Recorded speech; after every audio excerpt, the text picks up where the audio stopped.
Hello friends, welcome to CEC Live Lectures. Dear friends, today in this session, once again we are going to talk in our series on comparative politics and we are going to discuss on political economy approach in comparative politics. This is the third lecture and the last lecture where we are going to give you in-depth knowledge on the topic. We have covered a lot in the previous two sessions and as promised here we are again for you to give you more and more of knowledge. Friends, for the discussion on the topic we have with us in our studios Dr. Satish Kumar Jha. Dr. Satish Kumar Jha is Associate Professor in Department of Political Science, Aryabhatta College, University of Delhi. Dr. Satish Kumar Jha is a prolific professor as well as his dynamism always helps us out in understanding various topics in detail. If you wish to ask questions from Dr. Satish Kumar Jha on today's topic, then feel free to talk to us through our toll-free number. Our number is 1800110430. I repeat, our number is 1800110430. Kindly ask questions relevant to the topic as well as you have privilege to talk to us in the last 10 minutes so that first you could understand the topic in detail. Now I would like to welcome our guest, Dr. Satish Kumar Jha, once again. Hello sir, welcome to the lecture. Thank you, Geetika ji, and good afternoon. Today is the third and the concluding session on our discussion about political economy approach in comparative politics. In fact, before I proceed further, particularly in our discussion of the classical political economy, which remained incomplete in earlier lectures, I would like to briefly recapitulate some of the salient aspects or the features of our earlier discussion, where we primarily discussed the renewed interest or the revival of interest in political economy and political economy approach in political science and in comparative politics. We had discussed in our earlier sessions about the factors which have contributed towards this growing interest among scholars in this approach, and there are many number of factors which we basically recounted, including the failure of political sociology approach or sociological approach to which political scientists got fixated, particularly aftermath of behavioral revolution and particularly after advent of a structural functionalism and system approach, and therefore they ignored altogether the political economy approach and the factors which are basically considered under this approach in the study and analysis of politics and society. So therefore this realization that political sociological approach was not adequate enough to basically make sense of the changes, the transformations, both in the global political economy as well as in various various state systems and societal contexts. In fact, political scientists started turning to this political economy approach, which was discarded, particularly in 20th century in 40s, 50s, and 60s. So that is the context of the revival of the interest. In that context, we have already seen that how after Second World War, the revival of the capitalism after the Keynesian theory, and then the kind of golden period for 2-3 decades was followed by a crisis within capitalism, which was symbolized by stagflation, United States of America, OPEC crisis, the debt crisis in Africa and Latin America, and then of course a number of resistances which happened in world politics by the third world and the non-aligned movement in form of demand for new international economic order, and then simultaneously the rise of a number of Asian countries which were called Asian tigers, particularly Singapore, South Korea, and many other countries which were basically relying on a different model of development, that is the state-centric or state-sponsored or state-regulated economic development, along with later on this advent of a new phenomenon which was called globalization. So all these factors, not in combination but one after another, has contributed toward this growing interest in this political economy approach. Now one thing is very clear, that entire world today, if you look at this political economy approach, then of course this entire models of development, the models of economy, models of state functions are basically divided into two categories. One is the state sponsored economic development, another is a market regulated economic development, what is called market mechanism. So therefore, the two models, and this debate state versus market is not new to political economy, and we have had brief discussion earlier also in our earlier sessions, that how the mercantilists versus the physiocrats, the oldest debate in modern times, in fact which became harbinger for the new changes in the, the entire academia so far as this political economy is concerned. And the physiocrats basically influence, or physiocracy as an approach, influence the entire classical school of political economy, be it Adam Smith, Malthus, Ricardo, or for that matter one can say that all other who subscribe to this classical political economic approach.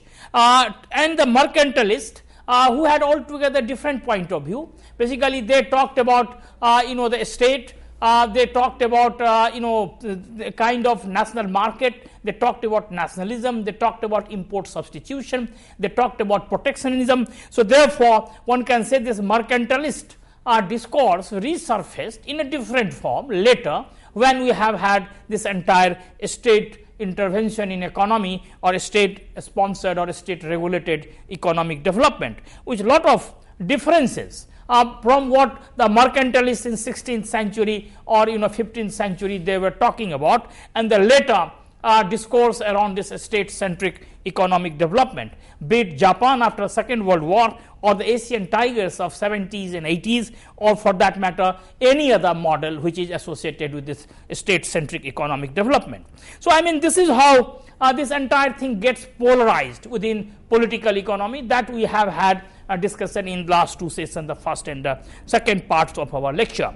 Of course, in in course of our discussion we have also discussed that how political economy deals with the two aspects, the political and economic aspects, and how they are important, and how this political economy at one point of time was all embracing subject, which included not only economics and politics, but also psychology, moral and ethical sciences, even some of the other disciplines which are today have separate identities. All of them were clubbed together and were discussed under the broad rubric called political economy.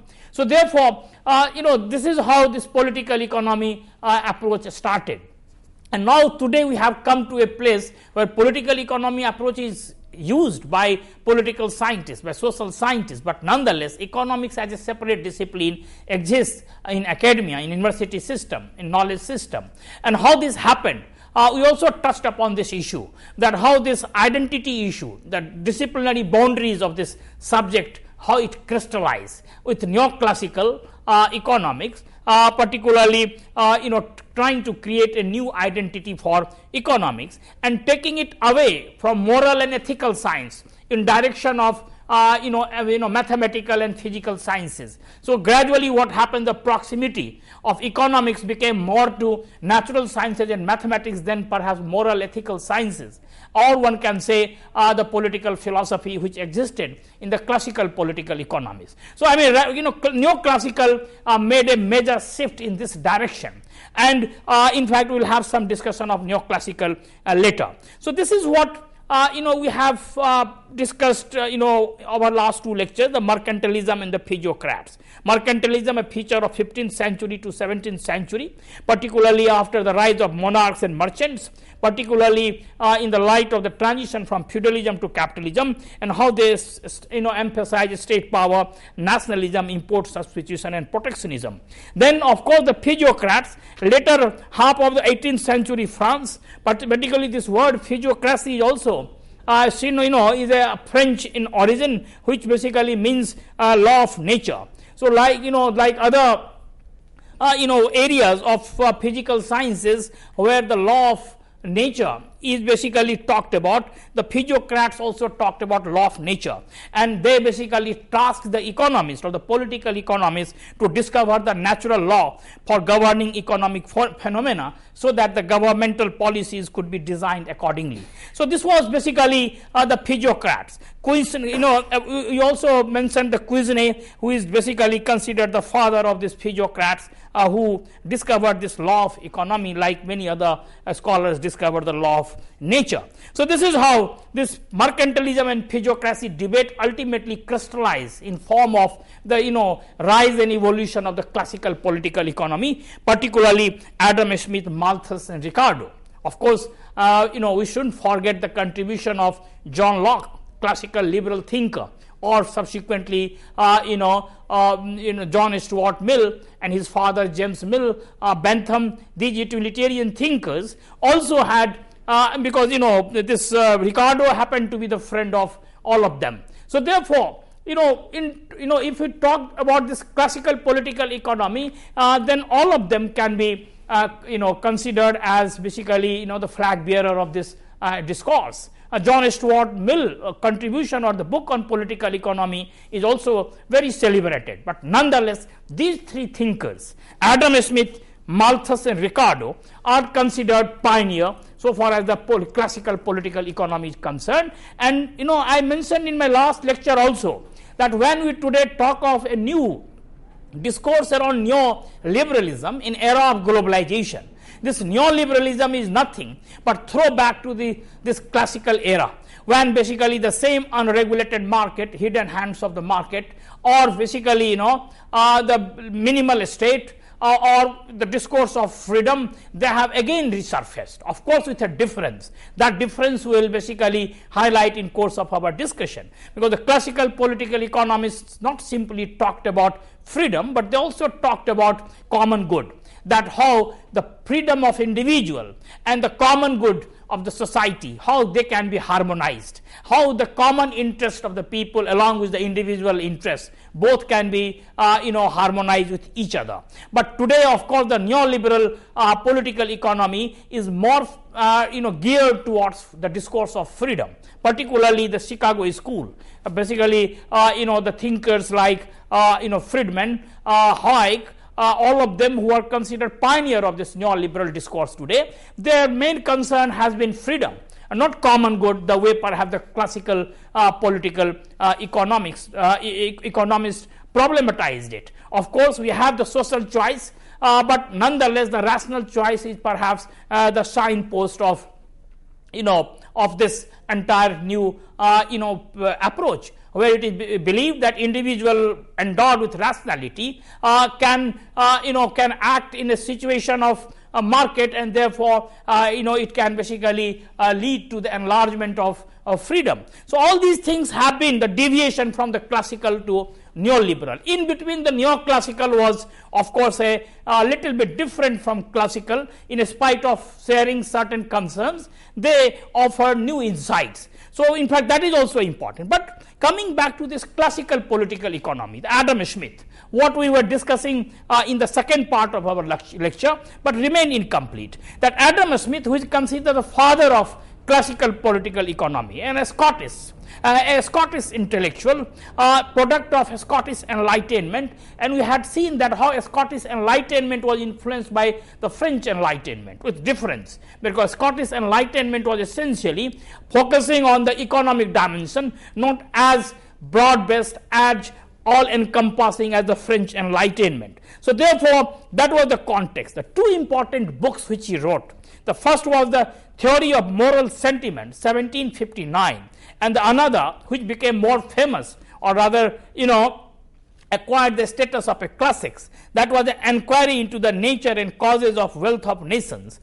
In fact, that was published in 1776. This was the first systematic treatise on the working of economy in a market situation.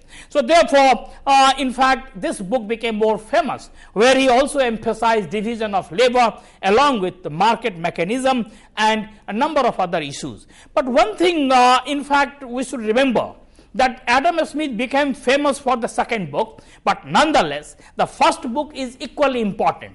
The kind of issues he addressed in the first book, particularly in this Theory of Moral Sentiments, is something very important, because what happens, that he addressed a very important and the perennial question, moral question, that is, what is the source of ability to form moral judgments, and then not only on one's own behavior in face of overriding passion for self-preservation and self-interest, but also on others. So, this issue which he addressed, entire moral question which he raised in this writing, that is, what is the ability of individual to form moral judgment on one's own behavior, particularly in face of overriding passion for self-preservation and self-interest, because self-preservation and self-interest were considered two important attributes of human beings. And as you know, all liberal thinkers have been dealing with these two attributes, be it Hobbes' self-preservation or the subsequent liberals who have been dealing with this question of self-interest. And it is largely on account of this self-preservation and self-interest, along with the rational creature which human being has been called.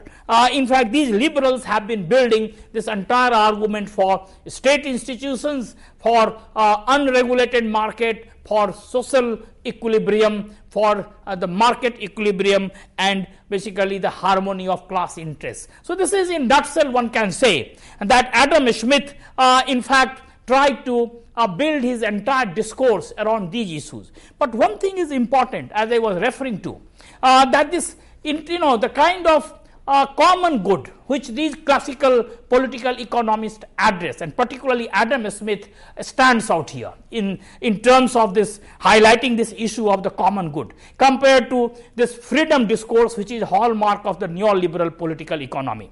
In fact, in this theory of moral sentiments published in 1759, what Adam Smith did, that he developed a theory of motivation that tried to reconcile human self-interest and also the unregulated social order, that how both can be harmonized in a situation of equilibrium, that on the one hand that how this human self-interest and unregulated market both can be harmonized in a situation where that can lead to freedom on the one hand and the common good on the other. So, therefore, this is something very interesting and very important from the point of view of the growth of capitalism, the growth of civilization, and the kind of insights which Adam Smith type classical political economists try to give. And therefore, what we find, the three important premises which became or which remained central to this entire classical political economy even later, started with Adam Smith, be it human being as a rational being, number two, human being as a self-interested creature, and number three, as a utility maximizer. And therefore, in fact, this entire belief in the harmony among competing forces basically was based on such premise, which was basically driven into this entire liberal discourse. Of course, the entire thing, as I discussed earlier also, and again I alluded to it just short while ago, that the key idea of Adam Smith was that unregulated market tends towards long run equilibrium, and that equilibrium through the hidden hands of the market, which became a celebrated phrase attributed to Adam Smith. So therefore, we find that this is how Adam Smith basically provided the foundation for this classical political economy. Of course, one should not forget that he also highlighted the limitations of market, and therefore today many people say that the great ideologues of market today sometimes fail to address or raise these questions, the limitations of market.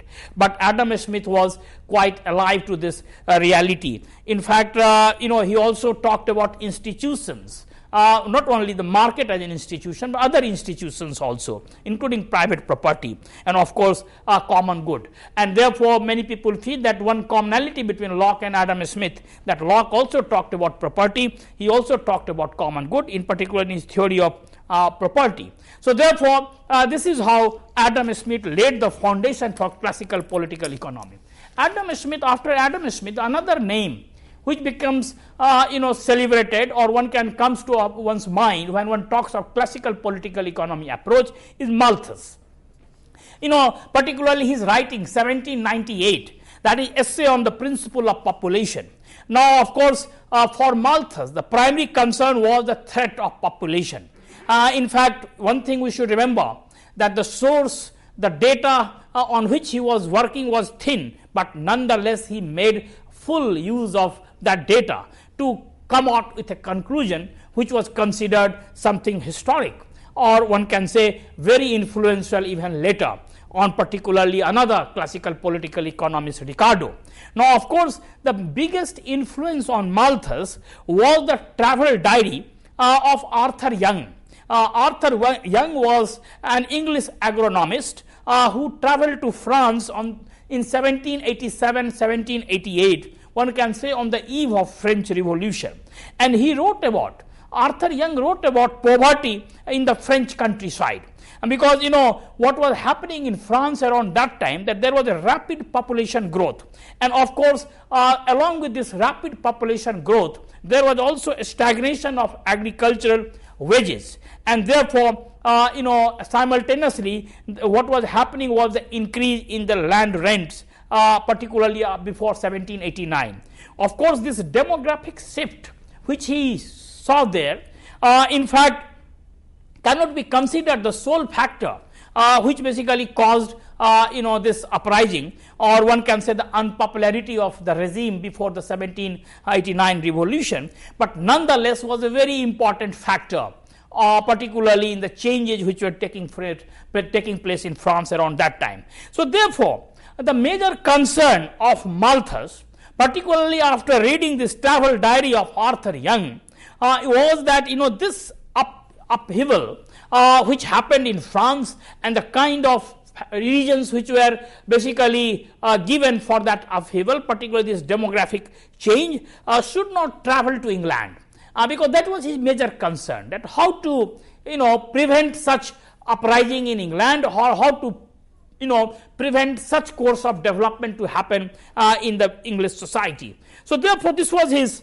concern, and it is in this context that Malthus in this book, that is Essays on the Principle of Population, basically provided two types of advisories, and those advisories are considered very important from the point of view of then political economy of Europe, as well as from the point of view of the growth and evolution of political economy as an approach.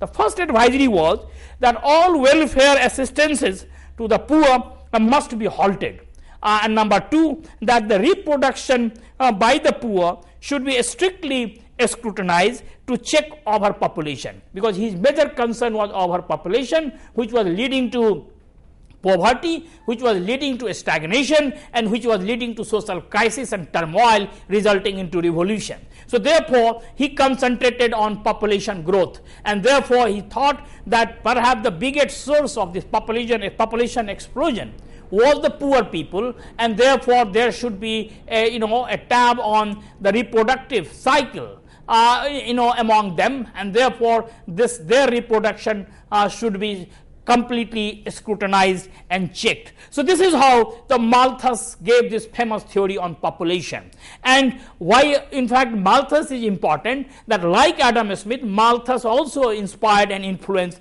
the subsequent political economists, classical political economists, most notably Ricardo.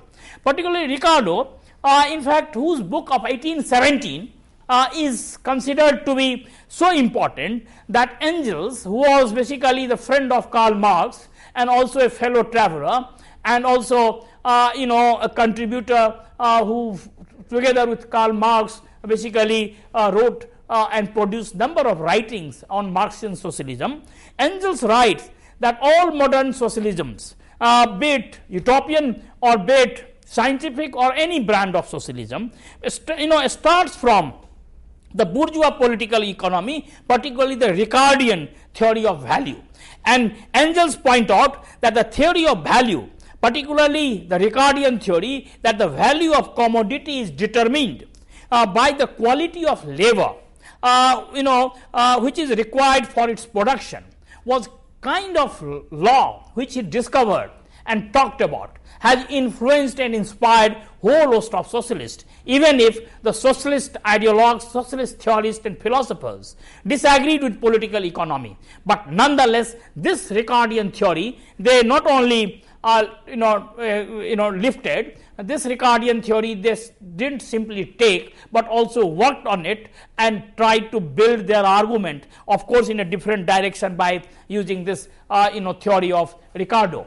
So therefore, Ricardo is very important. Now, of course, how Ricardo has influenced Marx is a altogether different story on interesting aspect of this political economy approach, which we will be touching after this break.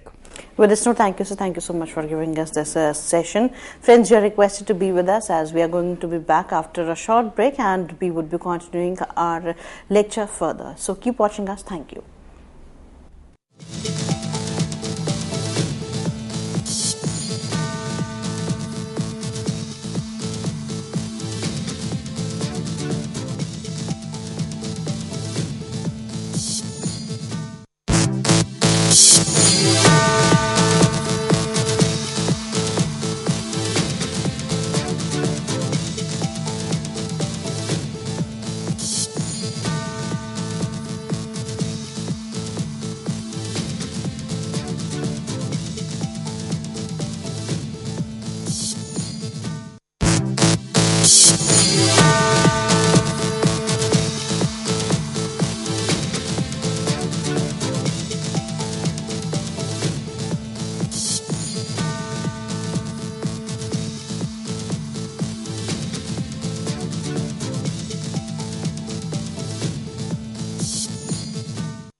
Hello friends, welcome back to this session. Friends, as you know that today we are talking on political economy approach and comparative politics.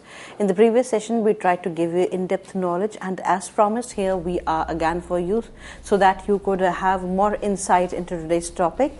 Friends, for the discussion on the topic, we have with us in our studios Dr. Satish Kumar Jha. Dr. Satish Kumar Jha is Associate Professor in Department of Political Science, Aryabhatta College, University of Delhi. Friends, if you have any kind of doubt or if you have any question in mind, then feel free to talk to us through our toll-free number. Our number is 1800-110-430. I repeat, our number is 1800-110-430. Now, I would like to welcome our guest, Dr. Satish Kumar Jha, once again. Hello, sir. Welcome to the lecture. Thank you, Geetikaji. And in fact, what we were discussing before the break, that how Ricardo is considered to be a very important thinker from the point of view of classical political economy, particularly his book that is called The Principles of Political Economy and Taxation, published in 1817. Now, Ricardo, who was influenced by Malthus, but interestingly he pushed Malthusian argument further and came out with his own theory, including the three important principles which he derived from his study of capitalism of his time. One was the iron law of wages, second was the labor theory of value, and the third was the theory of comparative advantage and theory of rent, and which have influenced whole host of scholars, thinkers, political economists subsequently, including Karl Marx. And Karl Marx owes a lot of particularly in his Capital, in his study of capitalism, particularly in his book volume 1 of Capital, which he himself wrote, because other two volumes remained incomplete and only posthumously they were published by his friend Engels. And I have already mentioned here that how his friend Engels acknowledged the contribution of Ricardo when he said that all brands or all variants of modern socialism start from the bourgeois political economy, that is the classical political economy, and particularly the Ricardian theory of value. So therefore, this is one can say the importance which Ricardo and his writings and his ideas hold in terms of the evolution of political economy. Now, the major concern of Ricardo, like we have seen the Malthus, the major concern was population.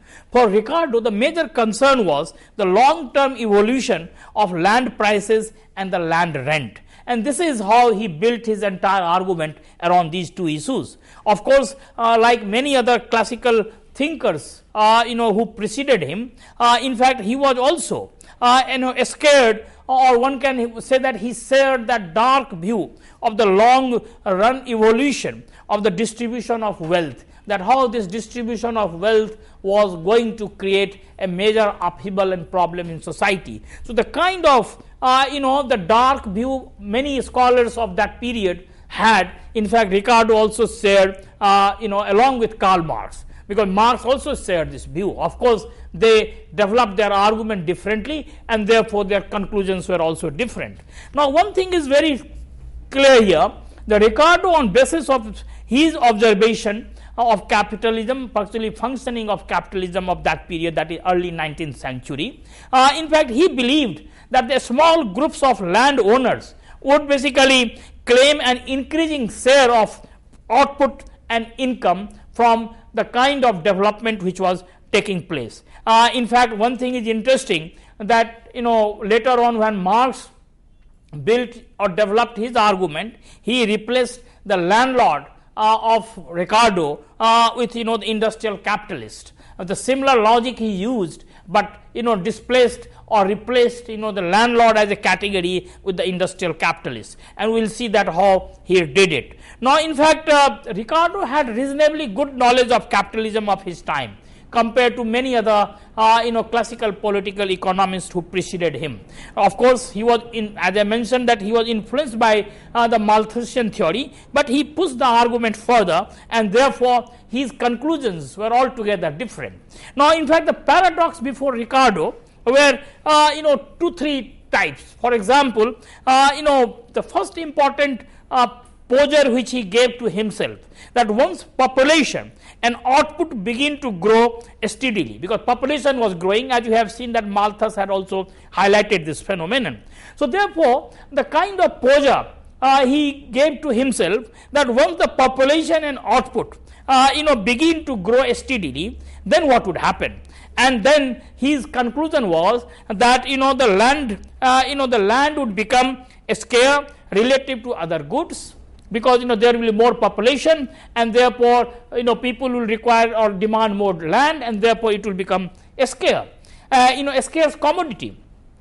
And the next implication would be that the law of supply and demand would start operating, and under this law of supply and demand, what will happen, that price of land will increase continuously because it will be scarce, and therefore along with that the rent which will be paid to landlords would also increase. So therefore the net beneficiary would be the landlord. The population grows, land becomes scarce, and then the price of land increases. Along with that, the rent which is paid to the landlord would also increase. So therefore the landlords become the net beneficiary, and therefore in fact his conclusion was the landlords will claim the growing share of national income compared to the share of the rest of the population, and therefore basically the net result of this would be a kind of disturbance in the social equilibrium. Therefore the kind of equilibrium which is perhaps was theorized by Adam Smith, the kind of equilibrium which is basically envisioned and visualized and idealized by the liberals and the classical political economists. By giving such explanation, Ricardo argued that it would disturb the social equilibrium. Then what would be the solution? And therefore Ricardian answer was very simple and very straight. His answer was that impose increasing tax on the land rent, so that the kind of the lion's share which landlords were getting in the national income is basically taken care of. Of course, one thing is to be remembered, that his prediction didn't come true, because what happened, that the land rent did not remain high for extended period of time, and the value of farmland also declined relative to the other form of wealth, because of the share of agriculture in the national income declined or decreased considerably. So therefore, his prediction, on basis of which he was basically arguing for increase in the rent on taxation on rent, perhaps didn't fructify. But nonetheless, one thing is important, that this type of analysis was something quite historic and quite insightful. One thing we should also remember, that Ricardo could not anticipate the importance of technology, and particularly role of technology which was going to play the industrial growth and industrial revolution. The kind of privilege Karl Marx had later, particularly of his time, because what happened, that Marx came later than Ricardo, and he could see the important role which technology was playing in the growth and evolution of capitalism. But nonetheless, there is no denying the fact that the kind of insight which Ricardo gave into this price of land was not only interesting, but also very influential even later, not only Marx and the Marxists, but even the other economists who have been going back to Ricardo, particularly for such insights, along with the scarcity principle which he theorized, because he relied on this scarcity principle to build his argument, and this scarcity principle meant that the certain prices might rise to high level over many decades, and therefore this could disturb this entire social equilibrium. Now, the kind of role which the price system plays, and this, the way he basically theorized it, is another important source of inspiration and insight, along with this equilibrium mechanism, that is the demand and supply, how it basically creates that equilibrium. In fact, the argument that if supply is sufficient and its price too high, if the supply is if supply of any good is insufficient and the price becomes too high, because if there is a less supply, then the demand will increase, therefore the price will increase. So therefore, if there is any good which is insufficient and its price is too high, then the demand of that good should decrease also, because not only the decrease in demand will happen, but at the same time decline in price would also happen. So therefore, this demand supply logic, that how demand adjusts itself to supply, and accordingly the price is also adjusted. So therefore, this price system which he theorized became very important insight for all political economists who have followed after that, particularly after Ricardo. So therefore, Ricardian contribution in classical political economy is unparalleled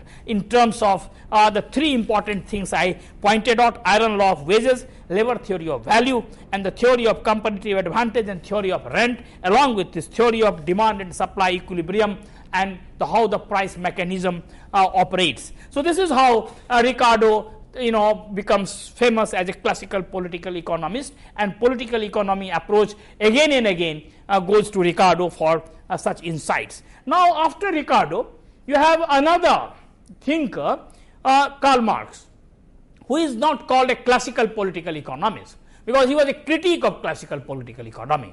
But one thing we should remember, that in spite of his criticism of classical political economy, Marx is a thinker who acknowledges the debt of the classical political economy, the way perhaps he acknowledges the debt of many other philosophers, including Hegel and many others, with whom he disagreed, but nonetheless they inspired him, and therefore he acknowledges those debts. So therefore, his dialectical materialism has two parts, the dialectics and the materialism side, and this materialism side is heavily influenced by this classical political economy, particularly Ricardo, and particularly his theory. We will see how. The dialectics part, of course, is influenced by the German political philosophy, particularly Hegel, Fichte, and many others. But the materialist part in this dialectical materialism is heavily influenced by British political economy. Adam Smith, Ricardo, in particular Ricardo. So now this Marx, when it comes to Karl Marx, we find that this political economy acquires a new salience and new dimension. On the one hand, he borrows things from classical political economy. On the other hand, he disagrees with it, both with Adam Smith on the question of division of labor, on unregulated market, and on common good and freedom, and with Ricardo on particularly this land, rent, and the landlord's major share in national income. As I mentioned, that Marx replaces this landlords with a new class category, and that is basically the industrial capitalists or the bourgeoisie. So this is how the Marx starts his entire discourse on political economy. Now, of course, the Marx most important contribution is the principle of infinite accumulation, particularly in Capital Volume 1, which was published in 1867. As I mentioned, that the two other volumes were published posthumously by his friend Engels, but the first volume, of course, was published during his lifetime. Now, Marx comes 50 years after Ricardo, but by then one thing we should remember, that he had the advantage of seeing the different phase of capitalism, when technology and other aspects of modern development were playing important role in the life of capitalism, including industrial revolution. Because this is what I was mentioning, that some of the predictions of Ricardo didn't come true, including that the rent did not remain high for extended period of time, and also the value of farmland started declining relative to the other form of wealth, because the share of agriculture itself declined in the entire national income. So therefore, Ricardo's argument proved wrong largely on account of the fact that he couldn't anticipate the kind of importance that technology occupied in the capitalist system. But Karl Marx had this privilege. Karl Marx had this advantage, that he could see the more developed phase of capitalism, particularly in terms of the development of technology. And therefore, what we find that when Marx was writing, the economic and social reality of Europe had completely changed, or if not completely, then considerably changed. In fact, it was no longer a question whether farmer could feed a growing population or land prices would rise, the kind of problem perhaps Malthus and Ricardo were facing. But now it was altogether a different question before a thinker like Marx, that how to understand the dynamics of industrial capitalism. And therefore, in fact, the kind of question which confronted him was the impoverization of proletariat, the miseries of the proletariat, particularly the industrial proletariat who were working in the industrial units. Now, there was a rural exodus, and we know this enclosure movement and other things in Europe. Now, this rural exodus was taking place largely on account of two things: population growth on the one hand, about which the classical political economists also hinted, and also the increasing agricultural productivity. Now, of course, what happened, that workers started crowding into the urban slums. This because the development of the modern cities, the industrialized cities, and urbanization. In fact, working hours were long and the wages were low, and therefore the deterioration in the living conditions of the working class. The urban miseries, in other words, one can say that was at its peak, and therefore we have had some scholarly literary writings like Oliver Twist, particularly the way it depicted this entire scenario. Now, Engels in 1845 wrote a book, Conditions of Working Class in England, which one can say that was real sense a kind of empirical treatise within the Marxist-Leninist discourse, where he basically on basis of data tried to demonstrate that how the conditions of working class were deteriorating in England. So therefore, in fact, what happened, that it is in this context that the Marx starts his writing. Now, what happened, that a stagnation of wages of workers was also taking place. Capital was prospering, and along with the capital, the capitalist and the bourgeoisie, they were prospering within capitalism. And therefore, in fact, industrial profit was growing and the wages were declining. In fact, rather, instead of stagnation, now it started declining.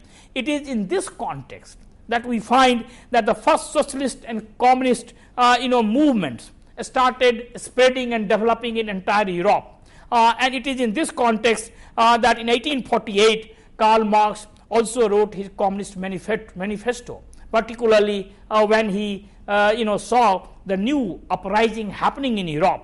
The new uprising was altogether different type of uprising. It was an uprising largely on account of this new dimension of capitalism, where the conditions of working class were deteriorating and the capital and the capitalists were basically prospering. It was in this context that we have to locate and place Marx's contribution in the political economy approach. Of course, in fact, one thing is very clear, that Karl Marx distinguished himself from the other bourgeois political economists like Adam Smith, Malthus and Ricardo, who believed in the self-regulation of market, hidden hands of market, and the kind of equilibrium, be it price driven equilibrium or what other form, or in other forms of equilibrium, but they believed in social harmony among classes and equilibrium in the marketplace and the society.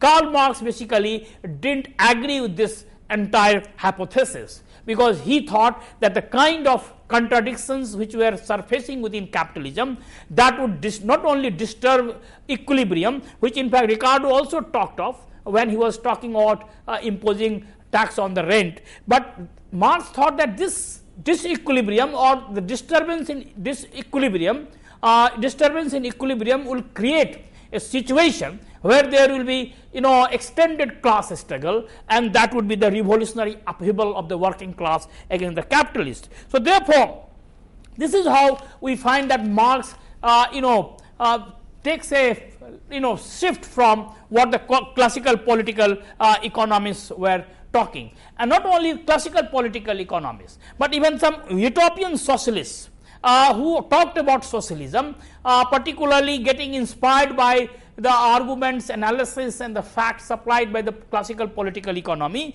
but talked about a different type of socialism, not the kind of revolutionary scientific socialism which Marx theorized and talked about. So therefore, Marxist political economy was different from both classical political economy of Smith, Malthus, Ricardo, as well as the utopian socialists like Proudhon, Saint-Simon and many others. So therefore, what we find that this is how he lays the foundation for Marxist political economy as an approach, which has influenced whole host of scholars even later in comparative politics, in political science and in social sciences. Even today we find that there are two dominant approaches. One is the the liberal political economy, which basically is put in form of neoliberal approach, and the Marxist political economy with a number of variants, because in 21st century and end of 20th century we have seen that many scholars of Africa, Latin America, particularly Latin America, who started as a dependency theorist, they started using the insights of Marx and the argument of Marx to build their argument about global capitalism, be it Wallenstein's world system theory, Andre Gunde Frank, center periphery model, Ranjit Sahu and Samir Amin and many others. So therefore, this dependency school was the product of such tradition, that is the Marxist tradition, one can say, with many refinements, with many new insights, but nonetheless the source of inspiration was Marx and his argument. So therefore, in fact, Marx and Marxist political economy is as important as the liberal political economy, and therefore Marx took this Ricardian model of price of capital and principle of scarcity as the basis for a more thorough analysis of the dynamics of capitalism. In a world where capital was primarily industrial, rather earlier when Ricardo and others were talking, the capital and the capitalism was seen through the prism of land, landlords and the countryside and agriculture. But during Marx's time it had become primarily industrial.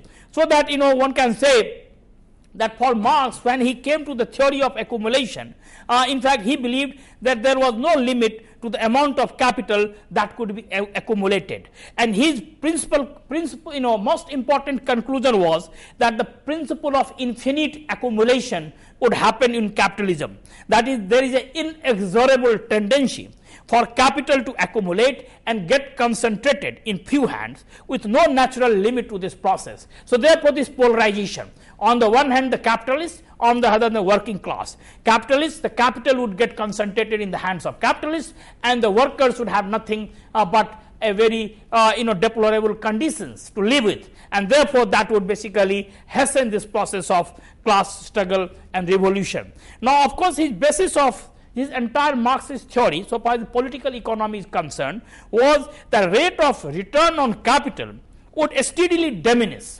Because what would happen, that because this cycle, the circuit of capital accumulation, would lead to diminishing, or one can say the reduction in the rate of return on capital, and thereby it will also kill the engine of accumulation, which acts as a driving force of capitalism, leading to the violent conflicts among capitalists. So it was not his prediction that the conflict would be only between workers and capitalists, but once this return on capital would start steadily diminishing, then of course the engine of accumulation would get affected, and therefore there will be violent conflicts among the capitalists themselves.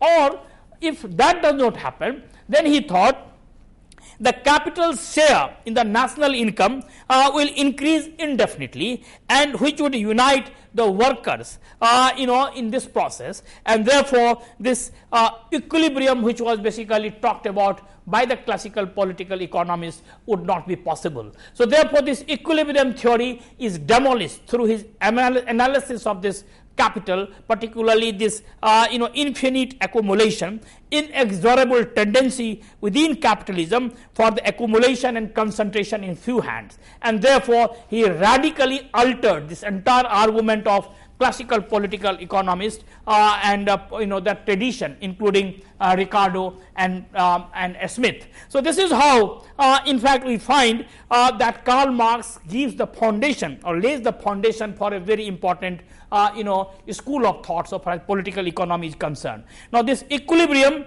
thing, as I have already said, that Marx said would not be possible because of this logic of capitalism. So this is how he lays the foundation of an important approach, and therefore today what we find, that when we talk of political economy approach in comparative politics, we essentially talks about two approaches, the liberal and the Marxist. And when we talk of liberal, we talk of three approaches: classical and neoclassical and neoliberal. Classical, we have already seen that neoclassical theory developed with Alfred Marshall, particularly his writing, that is the Principle of Economy in 1890, and he is considered the chief theorist of this approach. Of course, there were differences between classical and neoclassical. Neoclassical, along with getting inspired by the classical insights, or lifting many things or taking many things from classical political economy, also theorized the behavior of firm. They also talked about the optimal use of scarce resources in condition of perfect competition, and therefore the neoclassical which also basically later on gave rise to this microeconomics, and also laid the foundation for a separate discipline of economics, is another important approach, along with neoclassical, as I mentioned, which is associated with the Hayek, Friedman, and the entire Chicago school. So this is how in brief we can understand the evolution and growth of political economy approach and its significance in comparative politics. With this note, thank you, sir. Thank you so much for giving us this productive session. Friends, you are requested to write to us at info.cec@nic.in if you have any question, or if you wish to give your feedback for this lecture or other lectures pertaining to the series. And friends, we are taking your leave with the promise that we are going to meet again soon. So keep watching us and keep writing us at info.cec@nic.in. Thank you, sir. Thank you once again.